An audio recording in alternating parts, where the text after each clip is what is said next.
மாயா வினோத பரதேசி. எழுதியவர் வடூர் கே. துரைசாமி ஐயங்கார். பாகம் 2. அதிகாரம் 8. சதிகாரனுக்கேற்ற கொலைகாரி. பகுதி 5. ரமாமணி கூறியதை கேட்ட மாசிலாமணி முன்னிலும் பன்மடங்கு அதிகரித்த மனவெழுச்சி அடைந்து மெய் மறந்து போய், சரி, எப்படியாவது இருக்கட்டும். நான் இந்த சமயத்தில் இந்த ஊரை விட்டு வர முடியவில்லை. நான் வரவில்லை என்பதை கருதி நீ போகாமல் இருக்க முடியாது.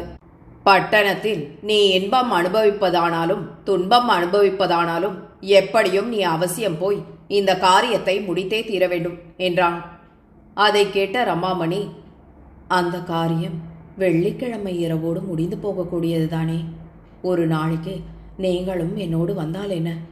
அதற்குள் இங்கே என்ன மோசம் முழுகி போய்விடப் போகிறது என்று குழந்தை போல கொஞ்சி பேசினாள். அதற்கு மாசிலாமணி, அந்த காரியம் ஒரே இரவில் 5 நிமிஷத்தில் முடிந்து போகப் போகிறது. ஆனாலும் நான் வியாழக்கிழமையே இங்கே இருந்து புறப்பட வேண்டும். அவ்விடத்தில் சனிக்கிழமை தினம் வண்டி ஏறி ஞாயிற்றுக்கிழமை தான் இங்கே வர முடியும். இதற்கென்று பட்டணம் போகும் நாம் அந்த ஊரில் உள்ள வேடிக்கைகளை எல்லாம் பார்க்காமல் வந்துவிட்டால் மறுபடி நாம் எந்த காலத்தில் போகப் போகிறோம் என்பது நிச்சயமில்லை. அப்படியே நாம் அவசரப்பட்டு வந்தாலும் கூட நான் 3 தினங்கள் ஊரை விட்டு போவதென்றால் போலீசாரிடம் தெரிவித்துவிட்டு போக வேண்டும். எல்லாவிடில் அவர்கள் சந்தேகம் கொள்வார்கள். நான் பட்டணம் போகிறேன் என்று அவர்களிடம் வெளியிட்டே தீர வேண்டும். நான் அதை மறைத்து வேறு ஊருக்கு போவதாக சொன்னால் ஒருவேளை போலீசார் நாம் டிக்கெட் வாங்கும்போது அங்கே வந்திருந்து உண்மையை தெரிந்து கொள்வார்கள். அல்லது நாம் வேறு யாரையாவது விட்டு டிக்கெட் வாங்கி வர சொன்னாலும் நாம் உள்ளே நுழையும் போது பரிசோதகரிடம் காட்டுவோம். ஆகையால் அதற்கு முன்னாலேயோ போலீசார் அவரிடம் சொல்லி வைத்து நான் போகும் ஊரின் பெயரை கவனித்து சொல்லும்படி செய்வார்கள். நாம் பட்டணம் போனோம் என்பதை எப்படியும் போலீசார் தெரிந்து கொள்வார்கள். நாம் பட்டணத்தில் நம்முடைய எதிரிகளை அங்கஹீனப்படுத்திய மறுநாள் அந்த விஷயம் ஒருவேளை சமாச்சார பத்திரிகைகளில் வெளியாகலாம். அவர்கள் நமக்கு விரோதிகள் என்பது போலீசாருக்கு தெரியும். ஆதலால் நான் அந்த ஊருக்கு போனதை அதோடு சம்பந்தப்படுத்தி நானே அந்த காரியத்தை செய்தவன் என்று அனுமானித்துக் கொள்வார்கள். அதற்கு நாம் இடம் கொடுக்கக்கூடாது. அன்றைய தினம் நான் இங்கே இருந்து போலீசாருடைய புஸ்தகத்தில் கையெழுத்து செய்திருந்தால் அது ஒன்றே எனக்கு அனுகூலமான சாட்சியாய் உபயோகப்படும். ஆகையால் நீ எப்படியாவது உன் மனசை சமாதானப்படுத்திக் கொண்டு புறப்பட்டு போய் நான் நிரம்பவும் முக்கியமாக எண்ணியுள்ள இந்த பழியை தீர்த்து கொண்டு வந்துவிடு. நீ செய்யப்போகும் இந்த பேருதவியை நான் என் ஆயுசு கால பரியந்தம் மறக்கவே மாட்டேன் என்றான். அதை கேட்ட ரமாமணியினது கண்கள் கலங்கின. அவற்றிலிருந்து கண்ணீர் துளிகள் பொங்கி வழிந்தன. உடம்பு படபடத்து நடுங்கியது. எங்கே நீங்கள் ஒவ்வொரு நாளும் இரவில் வருவதற்குள் உங்களை காணாமல் என் கண்கள் பூத்து போகின்றன. என் உடம்பு பறக்கிறது, உயிரோ தள்ளாடுகிறது. இந்த பாழும் பகற்பொழுது எப்போது போகும் போகும் என்று நான் கோவிலில் உள்ள தெய்வங்களையெல்லாம் வேண்டிக் கொண்டே இருக்கிறேன். இரவில் நீங்கள் வந்துவிட்டால் ராப்பொழுது விடியவே கூடாதென்று முன்காலத்தில் நளாயினி சாபம் கொடுத்தது போல நானும் கொடுக்கலாமா என்று கூட நினைக்கிறேன். ஆனால் இந்த பாழும் உலகத்தில் உள்ள ஏற்பாட்டின்படி நான் உண்மையான பதிவிரதையல்ல என்று நினைத்து சூரியன் என் வார்த்தையை லட்சியம் செய்யாமல் உதித்து விடுவானோ என்ற எண்ணம் உண்டாகிறது. உண்மையில் பார்த்தால் என்னுடைய பதிவிரதைத்தனத்திற்கு நளாயினி முதலியோரின் பதிவிரதைத்தனம் ஈடாகும் என்று சொல்ல முடியாது என்றாள். அதை கேட்ட மாசிலாமணி, ஏனென்றால் வக்கீல் மாசிலாமணி ஆகிய 2 புருஷரை நீ அடைந்தாயே, அதனால் உன் பதிவிரதைத்தனம் மேலானதென்று நினைக்கிறாய் போலிருக்கிறது என்று பரிகாசமாக நகைத்து கூறினான். அதற்கு ரமாமணி, அப்படியல்ல, எப்போதும் ஒரே புருஷனை நாடி அவனிடம் உண்மையாகவே இருந்து பழகிப்போன பெண்கள் இயற்கையிலேயே அதே வழியில் போவார்கள். ஆகையால் அது ஒரு பெரிய காரியமல்ல. ஒரு புருஷனை விட்டு வேறு புருஷனை பிடித்து அந்த சுகத்தை கண்டவர்களுக்கு மென்மேலும் அதே வழியில் போக வேண்டும் என்ற எண்ணமே உண்டாகும். ஆகையால் அவர்கள் தங்களுடைய மனசை அடக்கி ஒரு நிலைப்படுத்தி அதன் பிறகு ஒரு புருஷரிடம் உறுதியாக இருப்பது சாத்தியமற்ற அபாரமான செய்கை. அதன் பிறகு அவர்கள் பதிவிரதைத்தனத்தை காப்பாற்றிக் கொள்வதென்பதே முடியாத காரியம். மற்ற எவராலும் செய்ய முடியாத அந்த அரிய காரியத்தை நான் செய்து வருகிறேன். வக்கீலை தொலைத்தது கூட நான் உங்கள் மேல் வைத்திருந்த அபாரமான பிரேமையினால் அல்லவா? அவன் தொலைந்த பிற்பாடு நாம் இருவரும் ஓர் உயிரும் ஈர் உடலுமாக இருக்கிறோம் என்பது உங்களுக்கு தெரிந்த விஷயம். ஆகையால் என்னுடைய கற்பு உயர்வானதா, நளாயினியின் கற்பு உயர்வானதா, நீங்களே சொல்லுங்கள் என்றாள். மாசிலாமணி ஆனந்தமயமாக மாறிப்போய், பேஷ், நீ சொல்வது நன்றாக இருக்கிறது. சூரியன் நவவியாகரண பண்டிதன் என்று எல்லோரும் அவனை புகழ்வது மூடத்தனம் என்றே சொல்ல வேண்டும். உண்மையான பதிவிரதையார், அரைகுறையான பதிவிரதையார் என்பதை அவன் தெரிந்து கொள்ளக்கூடவில்லை. அது போகட்டும், நீ நளாயினியை விட அதிகமான கற்புடைய உத்தம பத்தினி. ஆகையால் உன் புருஷனாகிய நான் சொல்வதை மீறி நீ நடக்கக்கூடாதல்லவா? ஆகையால் நீ சொல்லும் நியாயப்படி பார்த்தாலும் நீ என் இச்சைப்படி பட்டணம் போக வேண்டியவளாகிவிட்டாய் என்று கூறி கண் சிமிட்டினான். அதை கேட்ட ரமாமணி ஆசையோடு அவன் மீது சாய்ந்து குலுங்க குலுங்க நகைத்து, ஆஹா, நீங்கள் பலே ஆசாமி அல்லவா? பேச்சில் உங்களை ஏமாற்ற யாரால் முடியும்? நான் சொன்ன சொல்லிக் கொண்டே என் வாயை அடக்கிவிட்டீர்களே. நான் எதற்காக அந்த ஓமானம் சொன்னேன்? நீங்கள் அதை எப்படி மாற்றிவிட்டீர்கள்?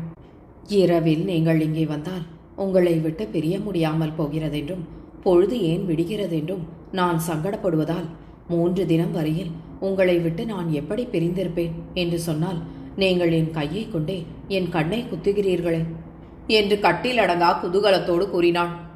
உடனே மாசிலாமணி, கண்ணே, ஏன் என்னோடு இப்படி வாதாடுகிறாய்? இந்த விஷயம் நமக்கு மகா முக்கியமான விஷயம் என்பதும் இங்கே நான் வரக்கூடாத நிலைமையில் இருக்கிறேன் என்பதும் உனக்கு தெரிந்திருந்தும் அறிவில்லாத மூடஸ்திரீ போல நீ பேசுகிறாயே. போதும், எனக்கு நேரமாகிறது. நான் வேறு சில அவசர காரியங்களை கவனிக்க வேண்டும். இன்றைய சாயங்கால வண்டிக்கு போக தயாராக இரு. வண்டியோடு இடும்பன் சேர்வைக்காரன் வருவான்.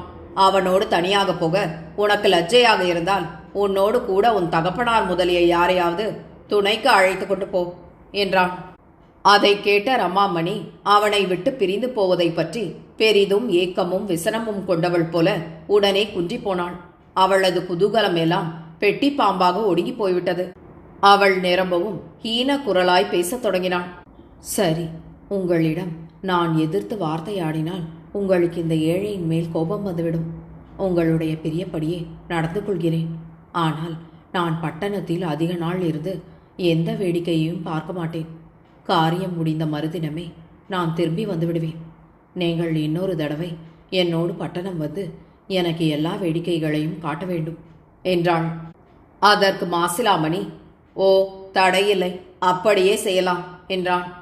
உடனே ரமாமணி, என் செலவுக்கு வேண்டிய பணம் இடும்பன் சேர்வைக்காரனிடம் இருக்கிறதா, அல்லது அதை என்னிடமே கொடுக்கப் போகிறீர்களா என்றாள்.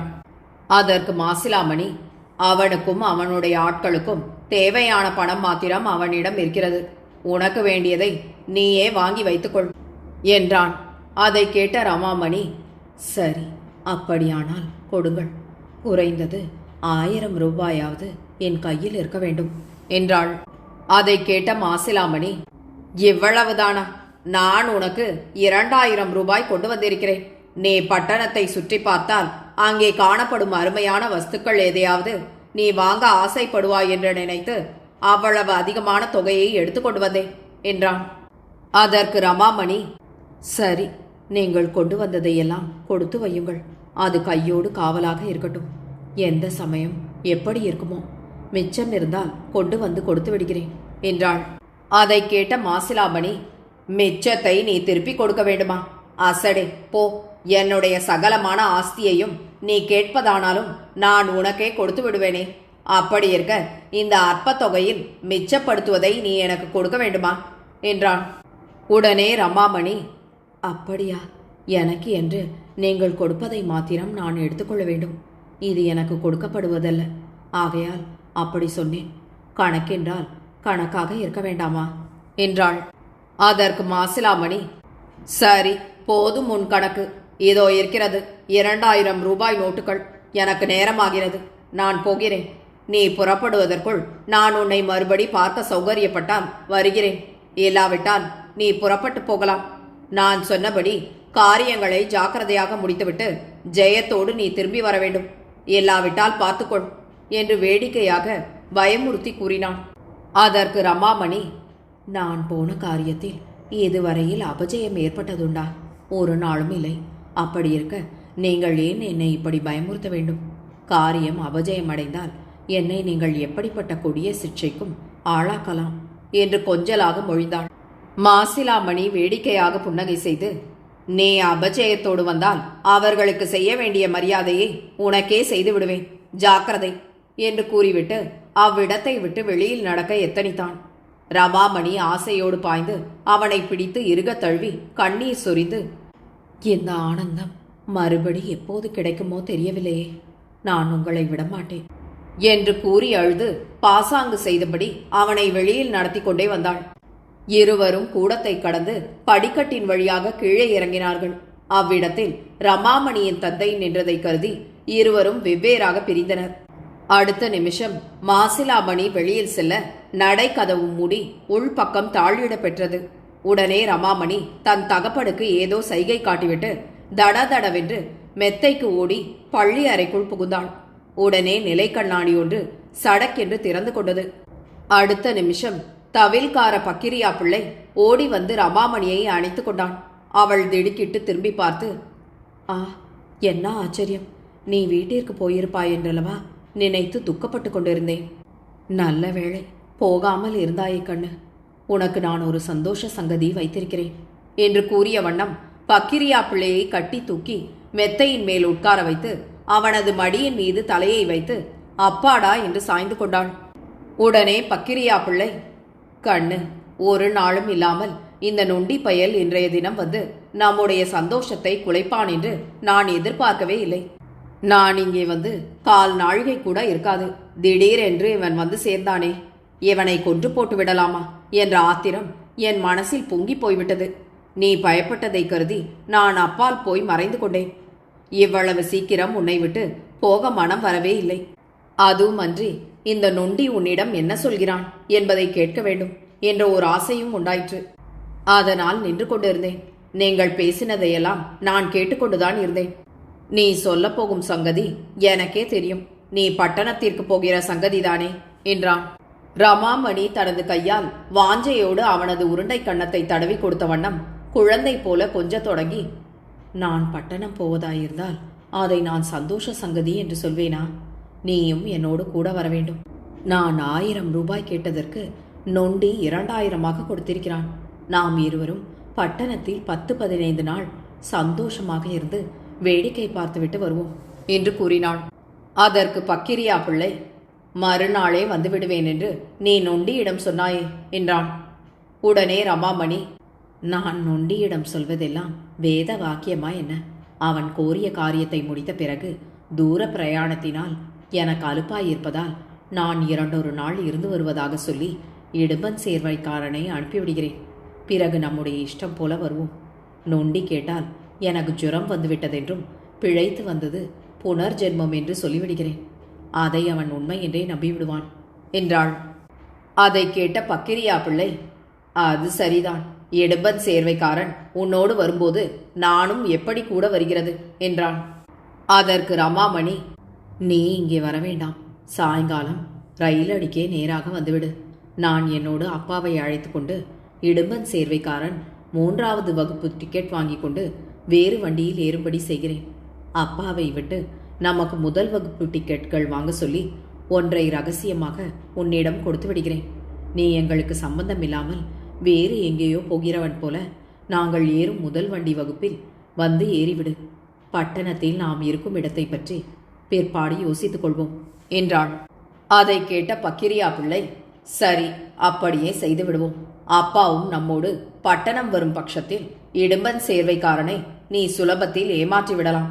ஏனென்றால் நானும் ஏதோ சொந்த காரியமாக பட்டணம் வருவதாயும் எனக்கும் அப்பாவுக்கும் இதற்கு முன் கொஞ்சம் பரிச்சயம் இருப்பதால் ரயிலில் கண்டு ஒருவருக்கொருவர் பேச்சு துணையாயிருக்கும் என்று ஒன்றாய் கூடி வந்ததாகவும் அவனிடம் சொல்லிவிட்டால் அவன் நம்பி விடுவான் என்றான்.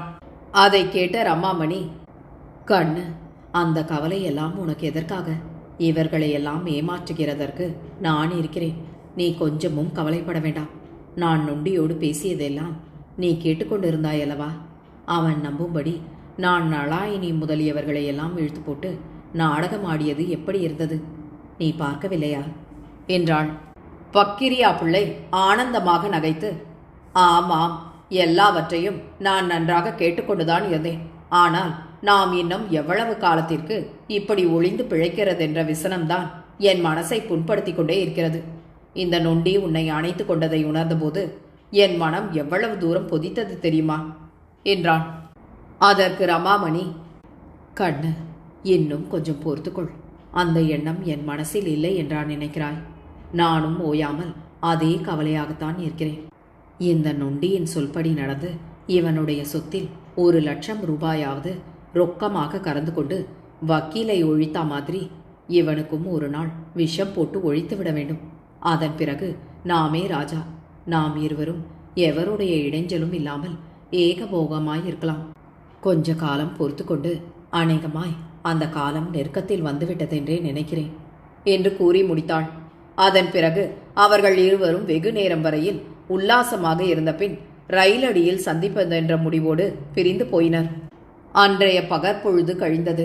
இரவில் சென்னைக்கு போகும் ரயில் வண்டி வருவதற்கு ஒரு நாழிகை காலத்திற்கு முன்பு இடும்பன் சேர்வைக்காரன் குதிரை வண்டியோடு ரமாமணியினது வீட்டிற்கு வந்து சேர்ந்தான். அவ்விடத்தில் புறப்பட ஆயத்தமாக இருந்த ரமாமணியும் அவளது பெற்றோரும் உடனே வந்து வண்டியில் ஏறிக்கொண்டனர். மூட்டைகளை எடுத்து வைப்பதற்காக போயியையும் அவர்கள் வண்டியில் ஏற்றிக்கொள்ள வண்டி உடனே புறப்பட்டு ரயில் ஸ்டேஷனை நோக்கி சென்றது. வடுவூர் கே. துரைசாமி ஐயங்காரின் இந்த நாவலை உங்களுக்காக வாசித்தது நிமா மனோ. கேட்டு மகிழ்ந்து விரும்பி பகிர்ந்து பதிவு செய்யவும். நன்றி.